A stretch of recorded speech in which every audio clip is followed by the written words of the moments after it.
શ્રીમદ્ ભગવદ્ ગીતાના બીજા અધ્યાયના 66મા શ્લોકનો અર્થ છે, જેના મન ઇન્દ્રિયો સંયમિત નથી તેવા મનુષ્યની વ્યવસાયત્મિકા બુદ્ધિ નથી હોતી.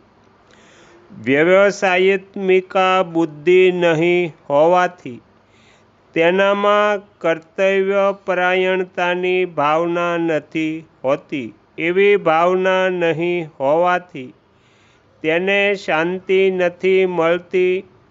પછી શાંતિ રહિત મનુષ્યને સુખ કેવી રીતે મળી શકે?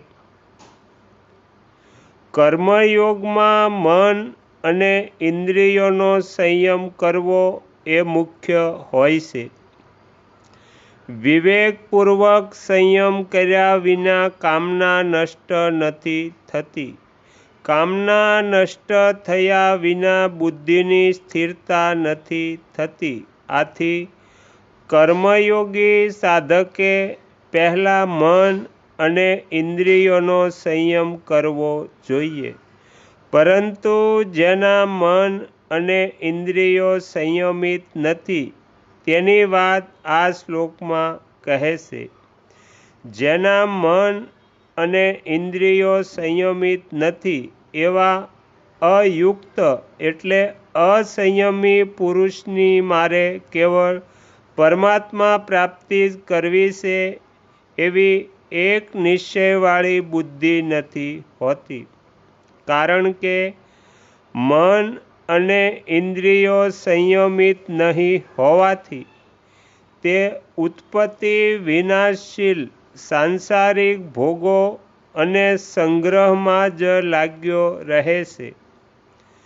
તે કદીક માન ઈચ્છે છે, કદીક સુખ આરામ ઈચ્છે છે, કદીક ધન ઈચ્છે છે તો કદીક ભોગ ઈચ્છે છે. આ રીતે તેની અંદર અનેક જાતની કામનાઓ થતી રહે છે. એટલા માટે તેની બુદ્ધિ એક નિશ્ચયવાળી નથી હોતી.